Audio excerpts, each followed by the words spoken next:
Hey, this is Seth, and in this video, I want to share with you the top 15 resume mistakes that are keeping you from getting hired. I've been helping people get jobs in digital marketing with no previous experience or education since 2016. So I have looked at thousands of resumes in the past several years, and I know what employers are looking for and the kinds of mistakes applicants make. And it's more than just the top 5 or top 10. I'm going to give you 15, okay? Because the first 5 have to do with the appearance of your resume. The next 5 have to do with the general substance of your resume. And the last 5 is going to be much more in-depth, the kind of advice I give to my students in my full coaching program. Because a lot of these mistakes are things that you can correct right now and make your resume stand out from all the other applicants. So make sure you watch this video to the end, and if you like this content, please remember to like and subscribe so you get more helpful career tips about digital marketing and other fields and other career advice. So let's start with the number 15 resume mistake, which is cute or unique styling and formatting. Okay, a lot of you guys, I know because they don't teach anything practical in school, people don't know what to do with their resumes, and they might think, hey, if I make a cute or catchy or graphic-filled resume, it's gonna catch the recruiter's eye and get me hired. It's not the case. It's actually very off-putting. As you're gonna see in the next few ones I do, you're gonna see that actually you don't want your resume to be interesting, you want it to be very, very boring. And if you see something like this, there's a clear indication to the hiring manager that you have no substance to actually convince them that you have the skills to do the job. You're trying to just get their attention with a lot of gimmicks, as we would say it. So weird formatting is the mistake I've seen in a lot of resumes. Number 14 resume mistake, if you have the right formatting, you might use the wrong font. And what do I mean by the wrong font? Well, there's no perfect font that's gonna get you hired. But you can see from this example, this is not a professional looking font. It looks like something handwritten. It looks like something cute. You don't want to be cute on a resume. You want to be very straightforward. So you want to stick with fonts like Times New Roman or Arial, something very boring, as I said before. Resume mistake number 13, skill graphs, okay? Again, I'm not a big fan of anything graphic on resume, but these skill graphs are really ridiculous because it's like a self-assessment. You know, a graph is supposed to be representative of meaningful data. And when you put a graph on there, you're like saying, well, I'm proficient in this, this, and this. I'm like 4 out of 5 in this and 3 out of 5. And it's meaningless. It's like your own self-assessment of something. It's okay for you to put things on your resume. Obviously, you have to put on what your skill sets are and your accomplishments, but to put a measurement of a skill in the form of a graph is just very silly. Hiring managers don't take it seriously. Consumer Reports or even a movie, IMDb, the Internet Movie Database, that is a conglomeration of many people's opinions that lead to like sort of a collective assessment of something.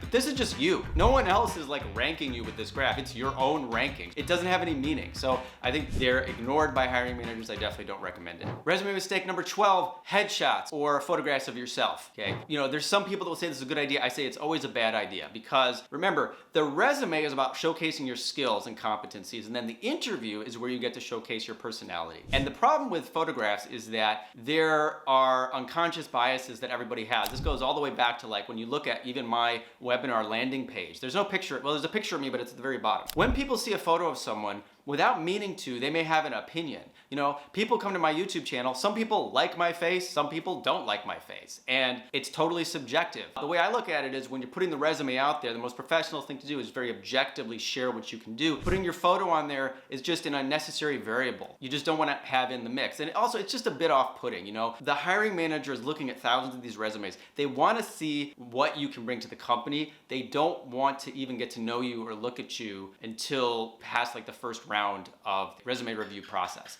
So I tell my students, don't put your photograph on there. Also, people, if you were to put a headshot on there, which some people are gonna insist on doing, make sure it's a professional, really good photograph. I've seen people put pictures of themselves on there that's like a selfie, and that is an instant dismissal. It just looks very unprofessional. At least have a picture of yourself in a nice shirt or suit or something if you're going to do it, but again, I don't recommend it. Okay, the 11th resume mistake is not having an ATS-friendly template. ATS stands for Applicant Tracking System. This is an automated system many companies use to vet resumes when they get thousands of submissions. And essentially, it takes the resume you submit and puts it through like a filter. And if it has any kind of formatting problems, your resume will get rejected. So anything with like too much graphics or everything I've mentioned here, your resume is gonna be instantly discarded because it didn't fit this format, which is why boring, straightforward, easy to read resume templates are the best thing to do. You can Google this. Here's an example of ATS friendly. As you can see, it's like very straightforward. You can see how a computer could read this very easily. Now, not every company uses this. In fact, in my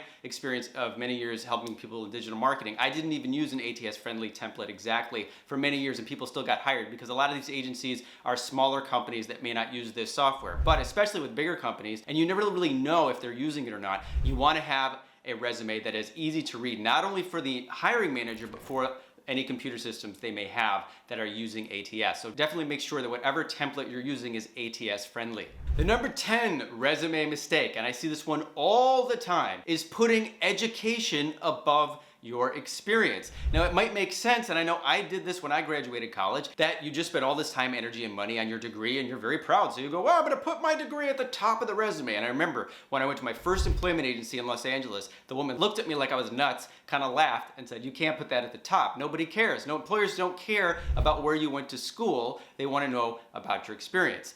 This could be different in certain cases if you're applying for an internship or you went to Harvard or something, but for 99.9% of the time, you want to put that education at the bottom. But I think it's really funny is that if you go to the Georgetown University Career Center and look for their resume templates, they say, put Georgetown at the top of the resume. And I'm thinking, this is terrible. Obviously, Georgetown is a good school, but 99% of employers do not want to see education at the top of your resume. They want to see what you can do, what you've done, and if you can do the job. So make sure, even though if you're very proud of your degree, I'm sorry to say, it has to go at the very bottom. And if you didn't go to college and you just have high school experience, put that on the resume too, at the very bottom. Number 9 resume mistake is the length. So here's a shortcut. The proper length for your resume is 1 page. That is an industry standard. Unless you are applying for some senior position, which most of you guys aren't, that requires 10 or 20 years of experience, you might be able to go 2 pages, but 1 page. Why is that? First of all, it's just efficiency. These hiring managers have so many resumes to look at, and you want to be able to succinctly and quickly communicate your value to them. It should also fill the whole page. The other problem people have is if your resume is too short. And this is what a lot of college grads run into because you don't have any experience. And that's one of the things I teach in my course is how to, generate that experience so you can fill out the resume to the perfect length. But if it's just one summer job you had and in the resume and the rest of the page is blank, that's also a problem. But you also don't want going on and on and on. I've seen people, I go a little nutty here because I was thinking I've had people submit to me 3 or 4 page resumes. I'm thinking, no hiring manager is going to take the time to go through a 3 or 4 page resume. 1 page is ideal, and that's good because it forces you to put all your best stuff and your best foot forward into that 1 page. Number 8 resume mistake is putting your hobbies and interests on the resume. I don't know who started this, but it's insane, and it's gonna get your resume thrown in the garbage. If I'm hiring, just put yourself in the hiring manager's shoes. I'm running a digital agency. I have a customer paying me, thousands of dollars and running $10,000, $20,000 a month worth of Google ads. I need someone to manage these ads right now. This is like an emergency situation. When I look at your resume, I wanna know if you can run those ads. I don't care if you like playing volleyball. Number 7 resume mistake, typos and careless mistakes. This is actually, I could have put this as like number 1 because it's really something that sinks so many people. You can do everything else right on your resume, but if you have a spelling error or a grammar error or an uncapitalized, letter that something that should be capitalized and it isn't, it just looks really bad. Remember, you've got this 1 page of real estate to communicate to these people that you are going to be a good employee, and if you can't even spell right, that is not a good look. And especially if you put on your resume, and I think this is not a bad skill to put on your resume, saying you're detail oriented, but I've seen people that say in the resume I'm detail oriented and then they misspell things and it's just immediately going to be thrown out. How can you take someone seriously that took the time to write I pay attention to detail and then they don't pay attention to detail? So this is just sort of basic hygiene when it comes to resumes, but so many people don't do it. So just be very meticulous with your resumes. Make sure they don't have typos or spelling errors. Run it through a spell check. Have it proofread by an editor, because when you've been looking at your resume all the time, sometimes I had my book edited when I wrote my Skip College for Success book. And I really looked at it. It was 300 pages and I was like, I don't think I have that many errors. And when the editor came back, it was like hundreds of errors I didn't see when I looked at it. So this is just 1 page, but you can go kind of blind to your own writing. So it's good to have a second pair of eyes, check out your stuff, give you feedback, and make sure there's no typos or careless mistakes on your resume. Number 6 resume mistake, is putting an objective statement on your resume. And you can see I actually did this when I got out of college because I didn't know what I was doing. Or when I wanted to get a job in film and I didn't know how to be a director, and I was applying to these PA positions where your job is to get coffee, and I put at the top, my goal is like whatever I said there, to work in the film business and be a film director. And these people hiring me could not have cared less about my objective. The people that are gonna hire you, on the resume at least, don't care about your objectives. Like, my goal is to have a career. My goal is to have a yacht someday. My goal is to be, a senior vice president or something. Whatever your goal is, again, that's the question you're gonna get asked in the interview if they've looked at your resume and determined you're a good candidate. But putting the objective at the top is so self-centered. A resume is an expression of yourself, but putting what your objective is just, it's a very kind of self-absorbed, oblivious way of communicating to the person reading. Obviously, your objective is to get the job. So it's silly to put your objective on the resume. You wanna focus more on, again, what can you provide to the company and what are your skills and what is your experience. Don't put an objective on your resume. Now, to this point, you can see how these things may sound obvious, but so many people don't do them. And just by implementing these adjustments to your resume, you're gonna stand out from a lot of the other applicants. But these last 5 are the things that the types of things I share with my students that go a little more in depth. Number 5 resume mistake is bulk applying and not customizing the resume to each application. Okay, I see people do this all the time, and this is why my students are so successful, because they don't bulk apply. Bulk applying means that essentially you are clicking buttons and just submitting resumes left and right without any care or thought. And I'm telling you, if you've been on the other end of that, I've been on the other end of that when I was at companies that were hiring people, you can tell if somebody just threw their resume at you hoping you'd hire them or bring them in for an interview. You can feel it. It's just not a good feeling. It's almost just like if somebody came up to you and was like, hey, how you doing? Can you give me some money? Okay, good, bye. It's not a good way to apply for a job. Customization is essential for every resume you send out. And some people say, oh, that's too much work. Well, do you want a job? This is what you have to do. It's like, if somebody walked, into your office and you were hiring, would you want somebody that had prepared for the interview and actually cared about your company and looked at the job posting, knew what you needed? Or would you want someone that was just like, hey, can you give me a job? You want the person that's put in the preparation. So when you look at the job posting, it is a roadmap, it is a key, it is a cheat code. They are telling you exactly what they want. So make your resume reflect what they want. It's not that difficult. It's weird to me. I'll see people, I applied for this job and they say they want ABC. My resume says I can do DEF, like something totally unrelated. If you just put in that time and customize, learn about the company, say something in the cover letter about the company, show a little bit of care, you will stand out from the other applicants. But definitely don't be on LinkedIn, just click, click, click, click, click. Sometimes my students in my walkthrough videos, you can hear me say, oh, this job has 100 applicants in 2 hours. Those people could not have, physically it was impossible for them to put care into those applications. Those are people who it's either a bot or it's a person who's just mindlessly clicking the easy apply button or submitting their resume without customizing it. So definitely make sure that you customize and don't bulk apply. Number 4 resume mistake is the overuse of soft skills. And you can see here is an example of someone who not only used a skills graph, but also did it for soft skills. Using a skills graph to self-judge your soft skills is silly. Like, well, I'm this good at teamwork, and I'm this good at leadership, and I'm this good at communication. Like, what? That's meaningless. It's silly. You can't demonstrate soft skills on a resume. That's all I'm saying. Like, you can put on a resume something you actually did, but your communication ability is the thing that's gonna come up in the interview. And so I think it's a waste of space. I did another video about this, but I think soft skills, like even in my resume template, it's like 3 words out of the whole resume template. It's like, yeah, mention maybe communication or this or that, but it should be like 2% of the resume, not 10, 15, 20% of the resume. And that's very important because a lot of people don't understand, because there's people out there in the media saying soft skills are important. It's like, yes, they're important once you get into the interview, once you are hired, but not on the resume. The number 3 resume mistake is an overuse of buzzwords, or trying to use overly impressive language that sounds like it's basically BS. And here's a good example of I don't know if this is even a real resume, but this type of thing where you're kind of over embellishing what you're doing. So I can understand the urgency to do this. And if you read articles, they're going to be telling you to use these buzzwords, use those buzzwords. But I tell you, hiring managers are smart and they see these buzzwords all the time, it can be kind of exhausting because you're like, well, what does this really mean if it's not clear? Coordinated and implemented receipt, storage, and delivery of over 2.5 billion units of inventory. 2.5 billion, Daryl? 2.5 billion units of what? Paper material, ma'am. Paper material? Pieces of paper. The best kind of resume is one that's very straightforward. I did this, I did this, I did this. These were, results I achieved, and that's it. Don't try to flower it up with salesy or marketing language.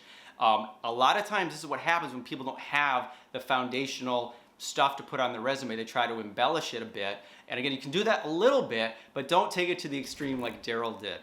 Just be straightforward about what you did. Use confident professional language, but don't use an excess of buzzwords. The number 2 resume mistake is the opposite. It is being too succinct with your resume. And I did this when I started out. I actually had a really great experience with a recruiter who took my resume and told me, like, this is not detailed enough about what you did. Now, I had really great work experience because I got my entry-level job back in 2011, no experience in digital marketing, and I ended up managing over $100,000 a month in ad spend and being mentored on the job. So while on that job, I was doing all sorts of things. I was managing ad accounts, budget pacing, looking at analytics, making decisions, having client-facing phone calls.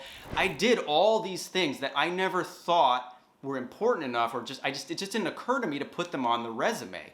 And a lot of you guys, I don't want you over embellishing things like Daryl did in the office example, but really think about what you're doing at your job and the value of those skills and the tasks that you've done. In my case, I had a very skimpy resume. And then when I actually said, well, I did this, this, and this, I achieved this result, suddenly I had 6 more bullet points on my resume, and that was a resume that started getting me a lot more interest, and it led to my first 6-figure job. So that was great advice I got from a random recruiter who helped me out. I think people tend to do this more than over embellish. If you feel lack of confidence or maybe not appreciating your job, I think it's really important to look at what you do and communicate it in a powerful and detailed way. Because all I had on my resume at the time was manage Google Ads accounts. Now, I think I put the budget, which was impressive, it was $1 million a year, but I just put managed Google Ads account. What does that mean? It means A/B split testing, it means writing ad copy, it means blah, blah, blah, blah. There are so many other aspects to that job. So make sure you're detailed in communicating your tasks and, of course, any accomplishments. I had reduced click cost, I had raised the click-through rate, I had raised conversion rates, and I was able to put all that in the resume. And now the employer's like, wow, this is really good. This demonstrates that you've actually followed through and accomplished something on this job. Let's talk. So this leads me to the number 1 resume mistake, and that's this, guys. It's not having marketable skills to put on the resume in the first place. And I know this might sound a bit frustrating if you don't have those skills, because you're like, how am I supposed to get those skills? Well, I was in this position years ago before I found digital marketing. And I realized that so much resume advice out there. Everything I mentioned before this, the fonts, the formatting, the headshot, the skills charts, trying to kind of make it look cute or unique, embellishing, all of these things are usually done because a person simply doesn't have compelling skills to put on the resume. And the solution to that, guys, is you have to get skills that employers actually need. Now, if you already have the skills, and I've run into a lot of people like this. I've even ran into people who have digital marketing skills like I did, but they didn't know how to communicate it properly. Then you need to learn how to communicate it properly. Get yourself, someone to help you with your resume, or a resume expert, or take the advice from tip number, the second resume mistake, which is to expand and communicate your accomplishments. But if you don't have those skills or those experiences to begin with, you need to generate them. And that means learning a new skill. The skill could be digital marketing. The skill could be coding. You could learn Python, JavaScript. You can get into cybersecurity, IT. You could learn a trade skill, become an electrician. Most of you guys watching want to do a tech type or a internet-based job or remote job. Then you need a tech skill that can be done remotely. And that's why I recommend get a course like my course. All of these skills can be learned online. And once you get the skills, then go out and apply it, get clients, work for free, and then you can put that on your resume. But so many people have come to me over the years with their resume that has nothing, and maybe just school, or maybe like a job at Starbucks. And it's like, can't work any magic with you and get someone to hire you for a digital marketing job if you don't know anything about digital marketing. I can't help you get a coding job if you don't know anything about Python or JavaScript or C++ or whatever language they need. You have to learn the skills and then communicate that powerfully to an employer. So I think that's really important. I'm happy to share it with you guys. Some people are out there with a resume that doesn't have the experience or the skills, and they really think there's some magical resume expert that's gonna give them the right template, the right format, that's just somehow going to get them into a job that they don't have the skills for. It sounds obvious, but it's not. You know, I didn't even realize this until 2011 that I didn't have skills until I discovered digital marketing skills. So it's very common, and it's a natural part of evolving and growing as a person is to learn, grow, get new skills so that you can transform your life. And I want you guys to do that no matter where you are, whatever skills you get. If you become a coder, great. If you become a cybersecurity specialist, that's great. If you become an electrician, that's great. But just do something that has value in the marketplace and communicate it effectively. And if you want to learn more about how I've helped thousands of people get jobs in digital marketing since 2016 with no previous experience or education, please click the link below. Check out my free webinar, which is how to get a $60,000 a year remote job with no previous experience or education. Or you can click the link below that to learn more about my free training. And if you look at any of the videos of my testimonials of my students, I usually put their LinkedIn on there so you can actually connect with them directly and ask them questions about their experience. I hope this video was helpful, guys. Please feel free to leave comments, ask me questions. Did you agree with what I said? Did you not agree? Anything you want. I love hearing from you guys. And I hope this was valuable, and I will see you in the next video.